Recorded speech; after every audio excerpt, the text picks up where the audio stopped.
Salut tout le monde. Ouais, Arma Outcast 16S. Je délire pas, mais j'ai pris ça au mot, comme l'a très bien dit Seb. Il l'a reconnu aussi quand il est venu là. Il dit en fait, t'as raison. C'est écrit 8S de chaque côté de l'aileron. Donc pour moi, c'est clair qu'il faut mettre 8 et 8. Pourquoi je fais ça? Comme toujours, pour des raisons de consommation. Expliquer à ceux qui arrivent là et qui connaissent pas tout ça en détail la chose. J'ai mis ici à bord un moteur de 530 kV en 16S. Donc sur le papier, évidemment, tout le monde se dit, attends, ça fait 1060 kV en 8S. Donc autant rouler avec le Castle 1100 et que 8S. Sauf que le 1100 kV en 8S aura besoin de 250 à 300 ampères. Donc tu vas mettre des batteries 8S 11000. Des bonnes grosses batteries Gen6, bien chères. Comptez 150 € par là la batterie, voire plus. Ces batteries, donc tu vas leur tirer 250-300 ampères, bien sûr au moment des accélérations max, hein, pas en utilisation normale, mais quand tu vas accélérer à fond, les grandes lignes droites soutenues, etc. Les fortes reprises, mais elles vont donc chauffer beaucoup. La température interne de ces batteries va monter et elle va rester, je vais rester enfermé dedans, dans ta grosse lipo 11000, ça va chauffer, ça monte en température, et quand elle aura vraiment 55-60 degrés à l'extérieur, au centre, ben ça sera méga chaud. Passer 530 kV et mettre 16S, aussi niveau poids qu'aux 11 ans, les batteries 4S 11000 font 1 kg. Il existe encore des plus grosses, hein, c'est pas la question. Là, je vais utiliser 4 batteries Gen6 5000 qui ne font que 400 grammes pièce. Donc, on est plus léger. On a un moteur de la même taille et du même poids. Et au niveau du vario aussi, c'est vrai que le Mach 5 coûte à peu près 200 € pour faire fonctionner ton machin comme il faut en vitesse. Encore avec le Castle 1100, le Mach 5 ne suffit pas. Donc là, tu prends le Vario Castle XLX8, à peu près le même poids que le Mach 6. Ces deux varios ont de gros avantages, surtout, alors le Beaming il a l'anti-spark intégré, ça c'est génial. Castle a toujours pas compris qu'il faut le faire, mais point de vue des réglages, sur le Castle c'est plus sympa. En plus, tu as le capteur qui peut te permettre de mieux gérer le timing. On a monté un Outcast vitesse en 1100 kV. Et l'utilisateur, donc tonton RS par RS, est super content avec. Mais lui, il est cool sur la gâchette. Il est habitué à la 5ème, un peu gaz sur la ligne droite. Il a dit qu'il doit avoir un petit 70-75. Ça lui suffit. Pour la plupart des utilisateurs, moi aussi ça me suffit, mais il y en a plein qui veulent un peu plus. Tu peux atteindre la même chose avec le 800 kV, avec la petite couronne, enfin couronne et pignon de la même taille. Il y en a plein qui font ça, ils mettent le Hobbyling 800 kV avec couronne 35, pignon 35. Mais après, tu as des soucis de conso, de coupure lipo, surchauffe, etc. parce que tu tires trop sur le matos. Donc là, on a mis 530 kV, on a mis 16S. Résultat, on se contentera d'une petite conso à 150.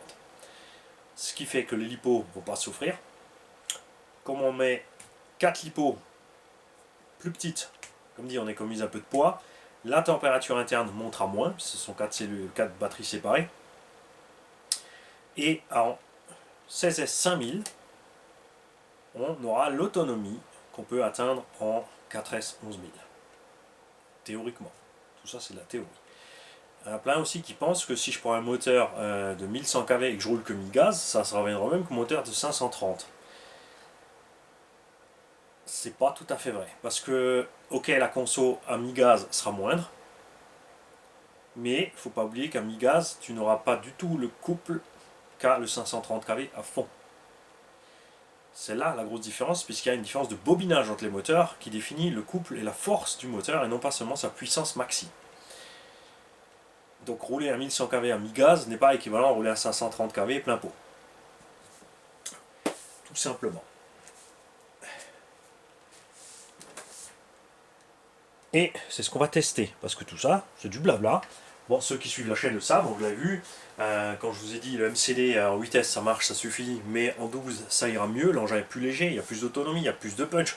C'est nettement plus agréable en 530 kV 12S qu'en 800 kV 8S. Résultat, bah, c'était vrai. Sur certains engins plus lourds, comme le Lozi 5, il faut 16 à 18S parce que le Bestio fait 16 kg. 16S ça suffit, en 18S, bon, là on était bien quand même. Hein. Bon là on a descendu vraiment bas les kV. Vous l'avez vu dans le Camtar, 360 kV en 18S égale 127 km/h. Avec les 12-13 kg, les autonomies Alors là, on a explosé le plafond avec 3.6S, qu'est-ce qu'on a mis? Je crois 3.6S 5000, quelque chose comme ça, ou 5000 et des brouettes. On a passé les 35-40 minutes. Le premier run d'essai, on roulait normal, tu vois, run du dimanche, parking, tout ça, pas en mode course. Hein. On atteint, je crois, 50 minutes. Évidemment, si tu bombardes, ça descend. Mais bon, avec les gros rouleaux du camion, on roulait à 127 avec des toujours gros accès, les gros freinages, on a quand même dépassé les 25 minutes. Donc, évidemment, comme j'ai dit, les gars vont dire ouais, mais si je roule en vitesse avec des batteries, je double mes batteries, je vais arriver à la même chose. Ouais, mais avec plus de poids, plus de conso et plus de dépenses lipo finales. Puisque là, les lipos coûtent à peu près 45 euros ou 50 euros les 4S. 5000, c'est bien moins cher que des vitesses 11000. Quand on reste dans la même gamme de produits, évidemment, on va commencer à comparer avec les batteries chinoises et autres. N'oubliez pas toujours aussi tous ceux qui testent les batteries Gangongeng, il y a Gangongeng, il y a bien sûr les I et compagnie, qu'est-ce qu'on a encore, HRB, donc tous ceux qui ont commencé à les tester dans les grosses échelles en 4S avec des grosses capas 8 à 9000, parce que c'est vrai que les prix sont sympas. N'hésitez jamais sur n'importe quelle vidéo de dire voilà, moi j'ai ces batteries là, j'ai fait 20 runs, j'en suis là. Le mieux à faire, c'est ceux qui peuvent checker les résistances, les mecs. De causer un peu des résistances de ces batteries au bout de 10, 20, 30, 50 utilisations pour voir où on en est. Ce serait sympa. Pour l'instant, la déco de la Caro n'est pas finie, rassurez-vous, puisque j'ai acheté du film vinyle rouge parce que j'adore la Caro rouge de ce Roadcast. Il est beau en rouge, c'est pour ça qu'il est là, c'est juste parce qu'il est beau. J'avais espoir qu'il soit vraiment par contre mieux le XB que le 8S de série, mais bon. On va pas revenir là-dessus. La direction, vous savez que celle d'origine est pourrie, donc j'ai mis un sauve-cerveau GPM pour l'instant. Attention gaffe au tarage, pas péter le cerveau. Donc on a le Léopard 58 113 530 kV, qui est beaucoup mieux que les moteurs Surpass 520 kV. Attention, je parle pas des surfaces, je parle pas des surfaces 8 pôles, hein. Je parle des 4S, c'est pas des Z. Ouais, si c'est du Surpass aussi, hein. C'est ZTW qui les badge aussi. Ce que je n'ai pas encore essayé, c'est celui-là. Le Rocket 8 pôles. Donc ça, c'est un Surpass Rocket 8 pôles, 550 kV. Ça, c'est le Léopard 58 113 530 kV. Alors lui, il a déjà tout vécu ici. Hein. Il a roulé dans la MCD en 12S, il a roulé dans le Low-Z5 en 16S. Il n'est pas donné en 16, hein, mais d'après les KV, puisque le 700 kV prend en 12S, une vitesse de rotation rotor devait tenir, je l'ai fait, ça a tenu. Après avoir là-dedans, l'engin est moins lourd, on a une démultiplication. J'ai pas forcé sur la transmise pour que lors des runs on ait une meilleure idée. J'ai laissé le même étagement de transmission que j'avais mis en 12S. Hein, donc on a la même chose que le 12S. Vous avez vu, il n'était pas super rapide en 12. Hein, on avait peut-être un petit 70, peut-être 75, mais je tablerais plutôt sur un 70. Et donc là, on va rajouter quelques kiwis pour la VMAX tout simplement. Comme dit, 85-90, tu peux l'atteindre avec le 800 kV au BB, mais tes consos vont être au plafond. Tu peux pas comparer si tu fais juste la petite balade dans le pré, tu vois, tu prends ton virage gauche, droite, une petite accel sur la ligne droite, une petite accel avant le saut. Surtout c'est pareil, si tu plantes 2 rampes de saut et tu fais que des allers-retours sur des sauts, tu vas avoir une grosse autonomie en fait, parce que entre tes 2 passages de rampe, tu vas revenir tranquille, tu vas te mettre face à la rampe, tu vas mettre un coup de gaz, tu vas sauter en l'air, il consomme rien, etc. Donc là, évidemment, tu atteins tout de suite des temps de run énormes. C'est clair. Je parle maintenant sur un... Nous, on a roulé en mode circuit. Je vais essayer de refaire plus ou moins le même circuit. Alors, je pourrais regarder la vidéo et refaire exactement le même. Mais on a essayé de faire le même développé avec le petit bout sur la route. Si j'ai le temps de le faire, si la météo le permet. Et pour voir un peu ce que ça donne. Alors, en 16S 5000, j'aimerais atteindre la vingtaine de minutes. Hein. Au rythme où on roulait le 12S. Alors, si je me mets à la même vitesse que j'avais le 12, c'est-à-dire que je ne mets pas plein gaz en 16, on laisse un peu sous le coude. Juste peut-être, bon, la ligne droite, c'est sûr que je vais m'emporter. Peut-être qu'on dépassera, je ne sais pas encore. Et bien, justement, on va tester ça. Pour le Vario, mon préféré, encore et toujours, le Vario Air Snake. Donc Flyer 200 ampères, 4 à 22 S. Ouais, ça c'est normal, hein, c'est Arma. 4 à 22 S, 200 ampères parce que ça suffit large. Et comme dit, même un 150 devrait tenir en 16. Parce qu'on ne devrait pas passer ses consos. Évidemment, je pourrais mettre encore un étagement encore plus grand et tout. Et en 16 S avec ce moteur, on a de quoi franchir les 100. C'est pas la question, c'est pas ce que je veux. Si on est entre 70 et 80 avec une bonne autonomie, et c'est surtout la reprise en l'air, l'engin est très très lourd. Évidemment, tu peux le faire flipper avec le bon angle, mais nous, ce qu'on veut, le Outcast en 1/8 et un Stone Truck. Tu as 5 kg, peut-être 5,5 kg en 6S. Là, on a 14 kg. Donc, il nous faut bien plus que 14S pour arriver plus ou moins au même rapport poids-puissance. On va faire peut-être un premier run tranquille avec les roues d'origine parce que je suis pas sûr que la vitesse de rotation plus 16 ça va aller. Pour moi elles ont bien tenu pour l'instant parce que je n'ai jamais dépassé vraiment tu vois, même avec les essais qu'on a fait en 8 ou en 12, on n'a pas dépassé le, comme dit 70-75. On a fait attention dès que ça ballonnait trop aussi de lâcher les gaz, hein, ça c'est évident, si tu fais un peu gaffe à tes pneus ils te pètent pas la gueule. Si tu roules sans réfléchir, sortie de virage là, t'es comme ça, t'as une roue qui ça ballonne, il y a 3 diffs dans le bordel et tu mets plein gaz et ça te pète à la gueule. Après, faut pas être dégoûté, faut pas être étonné non plus, c'est erreur de pilotage fatale. Ce qui est moche, c'est quand ça t'arrive normal sur la ligne droite, les 4 fers en l'air, tu pars, t'accélères un peu et là ça fait paf. Là oui, c'est moche. Mais bon. Donc en 16S, ça risque d'être chaud niveau vitesse rotation. Oui, comme dit, hein, c'est la même chose. Si tu mets le même rapport de transmis sur le 1100 kV en vitesse, on aura aussi ces vitesses de rotation. C'est ce qu'on a fait d'ailleurs. Enfin, je crois que j'ai quelques temps de plus que Sergio.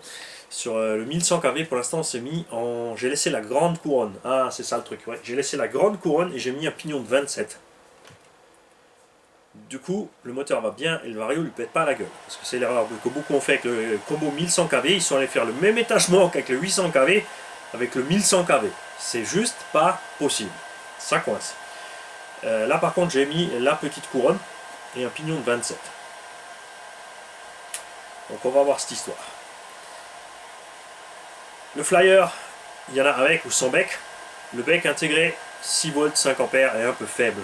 Enfin, il suffit, mais pas sur un engin comme ça qui a déjà les problèmes de direction. Là j'ai un cerveau et il faut l'alimenter en 7, 5, 8, 4 pour être bien. C'est le GX 60 kg pour que ça tourne comme il faut ce truc là. Donc j'ai utilisé, alors d'habitude j'utilise un bec externe, un petit transfo externe tout simplement, hein. Il ne faut pas chercher loin, c'est un simple transfo stabilisé. Je roule avec une 3S 2200 qui est compacte et légère, facile à monter dans n'importe quel 1/5. Je passe sur mon bec, comme ça moi de l'autre côté du bec j'ai 7,4 volts tout le temps, du début de la batterie réception à la fin de la batterie réception. Quand tu mets directement une 7.4 comme on a fait ici, tu vas te retrouver avec 8.4 au début, et tu vas te retrouver avec 6 volts à la fin. J'ai mis une 5000, elle devrait tenir le run, on l'a vu dans plein de 1/5, une 3S 2002-2005 me fait la durée de vie de mon pack de lipo en 12, 16 ou 18S selon le poids du véhicule. En 2S, une 5000, ça... Alors sur le Raminator, on avait fait un run de 40 minutes, en fait à la fin mes batteries propulsion n'étaient pas vides, c'est la batterie de réception qui était naze. Et là, avec la version 2x18S, donc en 36S dans le Raminator, enfin, pas 36, c'est 2x18 en parallèle. On a quand même que 18S au taquet, hein, faut pas déconner. La batterie 5000 fait les 25 minutes tranquille, même avec les cerveaux plus balèzes et tout, mais c'est vrai que si tu mets de la lumière et autres, il faut commencer à regarder. Pourquoi j'insiste sur ce Vario Air Snake? Parce que évidemment tu peux l'acheter directement chez Flyer sur AliExpress, et moi je prends tout mon matos chez Air Snake sur eBay, pour la simple et bonne raison que le SAV est d'enfer.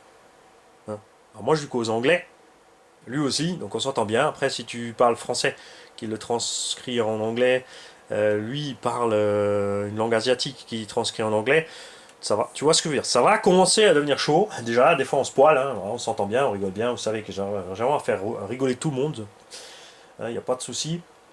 On s'entend super bien, donc le SAV est cool, il sait ce que je veux, il sait ce que j'attends, on s'arrange pour les envois, etc. Ouais, pour esquiver les taxes. Et j'insiste là-dessus parce que lui et moi, on a cassé les bonbons à Flyer, je vous jure. J'ai vraiment insisté lourdement chez eux, ça fait longtemps que j'insiste chez eux, hein, et lui aussi. Vous l'avez vu, ils nous ont fourni un Vario avec une coque à lui qui avait de la gueule, mais qui était toujours encore super encombrant, 16S. Par contre, petit souci de programmation, on n'est pas super top, on n'a pas de frein, donc bon, ça ira bien sur quelqu'un qui veut une MCD et qui garde les freins méca par exemple. J'aime bien la forme qu'il a, comme dit, c'est sympa. Mais toujours pas de bec interne. Et là, devrait arriver très prochainement, hein, j'espère dans le mois pouvoir l'obtenir, enfin lui aussi, enfin si lui il l'a dans le mois, il faudra encore attendre 2-3 semaines que ça soit ici. Mais on a vraiment envie de vous présenter ce produit. On les a poussés à faire un nouveau Vario pour automobile de la marque Flyer, Badger Flyer, parce que l'autre c'était pour une autre marque qui voulait faire un produit badgé à leur nom. C'est pas une réussite, donc ça c'est pas fait. Et nous on espère vraiment pouvoir vous proposer, enfin c'est lui, hein, c'est Airsnake et Flyer qui vont me proposer ça, mais je leur ai cassé les bonbons. Hein, parce que j'ai dit c'est bien, le machin dans le wrap, c'est compact et tout, mais système de fixation, là tu vois, il y a 2 rilsans autour pour le tenir sur le véhicule. Ce qu'on veut, c'est un boîtier pour le fixer, si possible avec des cosses intégrées, quelque chose qui a un peu de gueule, tu vois. Comme le ZTV, un mélange entre le Max 8 et le ZTV, si tu veux. Ce qu'on veut, c'est un truc compact, parce que le ZTV, il est énorme, il rentre là-dedans, hein, c'est monstrueux, 650 grammes, là celui-là il a 250, il fait la même chose, sauf le bec. Faut pas trop voir. Et ce nouveau Vario se situera entre le Max et le ZTW, point de vue encombrement, donc relativement compact, jusqu'à 16S. J'en dis pas plus, je l'attends, lui aussi il l'attend. J'espère vraiment qu'ils vont concrétiser comme on a réussi à les faire évoluer, puisque au fur et à mesure du développement, ils ont envoyé des photos, ils ont partagé avec nous ce qu'on en pensait. Au début, c'était parti, tu t'imagines, avec la boîte le truc carré à lui qu'ils avaient fait, la 12S, ils voulaient faire ça en 16. On leur a dit, on veut un boîtier. On leur a proposé justement de voir un petit peu comment on s'est fait chez Obi-Wan, tu vois. Et je crois que on va arriver à quelque chose de cool. Ça va être pas mal. Le prix, on n'en sait encore rien. Après, c'est du 1/5 en 16S. De toute façon, le budget, si tu le veux, il faut le mettre. Il n'y a pas de contournement. Et si on arrive enfin à avoir un variateur 16S qui se branche comme un Wing Quick Run, qu'on peut programmer comme ça, qui est fiable, qui est waterproof, et mettre ça dans un TT en 16S, tu vois, le MCD ou l'Ozi 5, l'Ozi de Bixel, tout ça en 16, miam, miam, miam, miam. Parce que il me manque quelque chose sur ce Roadcast. Comme dit, je peux le sortir en 8, je peux sortir la puissance, je peux sortir les backflips en 8, mais c'est les lipos qui trinquent, et moi j'aime pas ça. Moi ce que je veux, c'est un engin léger à la gâchette. Vous l'avez vu aussi avec le Feed Racing Dragon entre 8 et 12, il y a 2 mondes de différence. Il y a plein de gens qui ont le Feed, qui ont essayé le 12, qui m'ont fait confiance, qui m'ont dit waouh, franchement j'y croyais pas, mettre 400 kV en 12, je vais pas plus vite que mon 680 en 8. Par contre, avec des lipos 2 fois moins chers, 2 fois moins lourdes quasiment, je roule le même temps et je sens plus le poids de la machine. C'est ce qu'on va essayer d'atteindre ici. Donc je le répète, soyez pas choqués de voir un engin de 15-16 kg rouler en 16S, puisque ça ne dérange absolument personne de rouler un buggy de 4 kg en 6S. Ça c'est normal, tu vois. Mais un engin de 15-16 kg en 16S, là c'est bizarre. Le truc c'est comme dit, c'est revoyer les kV à la baisse quand vous montez votre voltage. Moi j'ai envie de mettre 1400 kV dans le sledge en 8S. Pourquoi? Parce que ce bestiau fait 6 kg 400. En 6S, ça passe, tu vois, mais encore avec la démultiplication et tout, ça sort bien. On va d'abord le laisser comme ça, mais je l'ai déjà commandé le moteur, évidemment. Comme le VXL 8 se monte dedans comme le VXL 6, mettre un moteur 1400 kV, pour aller plus vite, comme dit, on garde le même étagement et on passe en mode turbo diesel tout simplement. Sans être vraiment plus lourd. Parce que si tu mets des 6S de bonne capacité là-dedans, enfin une 6S de bonne capa, par rapport pareil à ces deux Gen 6 qui font 400 grammes, il y a d'autres batteries qui font ce poids-là. Moi j'aime bien les Gen parce qu'elles sont compactes. Ça, tu vois, c'est une 4S bashing. de 400 grammes. Et si tu regardes, ça c'est une 3S Hardcase. On a la même taille qu'une 3S Hardcase. Évidemment, bah, t'es lié au soft. Hein. C'est sûr que si tu prends un 4S normal, 7000 mAh, ouais, c'est la même hauteur. Ah oui, mais il ne faut pas oublier le reste. Tu vois, là, ça va être plus compliqué à rentrer dans les modèles. Ça passe bien.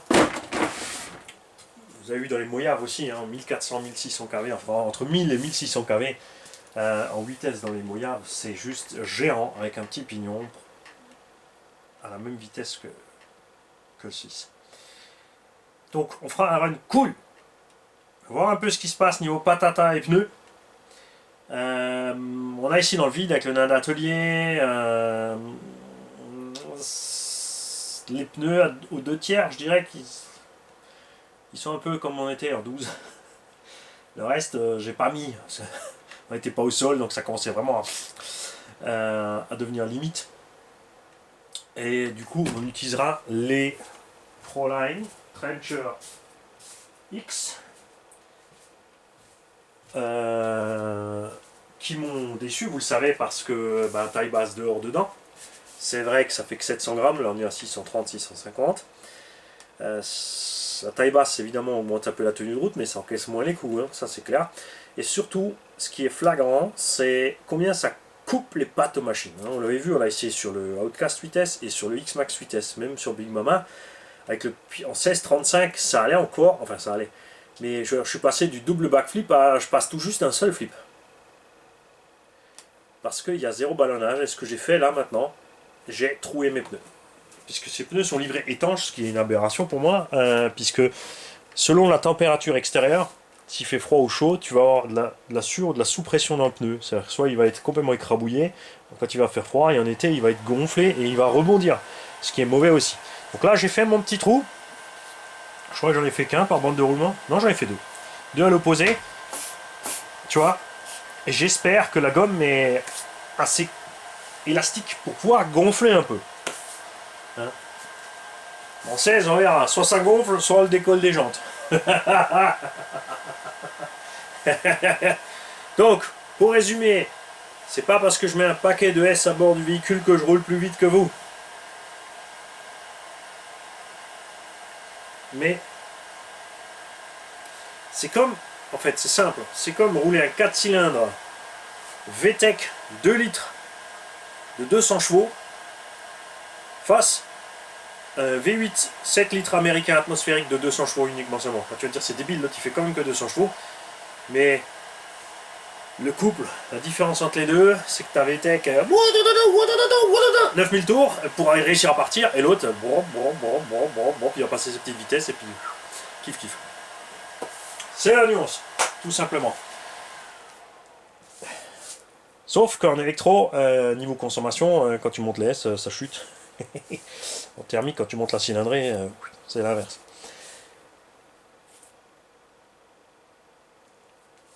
Quoi d'autre? Ah, très important aussi, j'ai enfin monté mes triangles RPM. Hein, je les ai reçus. On a laissé suffisamment de chance à cette triangle d'origine. Hein. Bon, on le sait que quand il fait froid, ça va pas. On a essayé quand il faisait moyen. Alors tant que j'étais à plat dans le pré, vous avez vu, les seuls packs que j'ai finis, c'est les deux où on a fait que du pré tout plat et des petits sauts en longueur. Dès qu'on a voulu rouler comme un X-Max, ça allait plus du tout.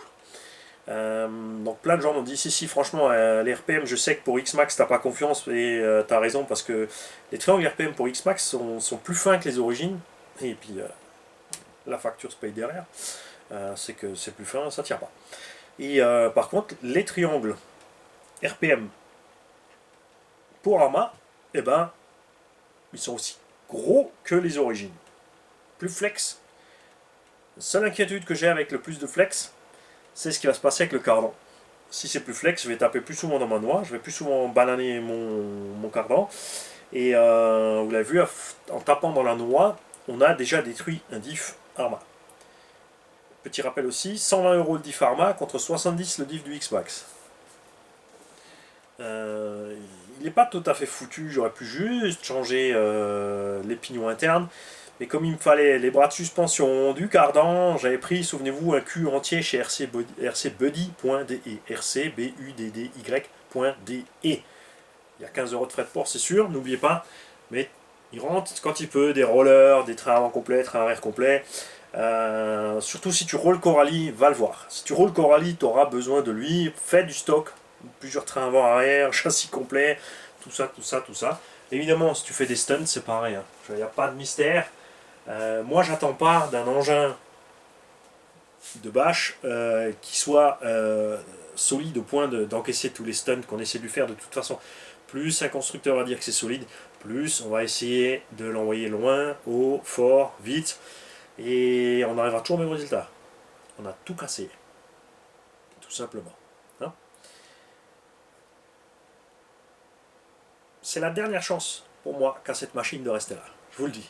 Si en 16 on n'est pas à l'aise et que ces triangles RPM ne tiennent pas leurs promesses, ça va faire mal.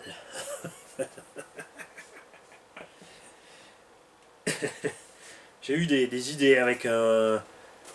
Je veux dire...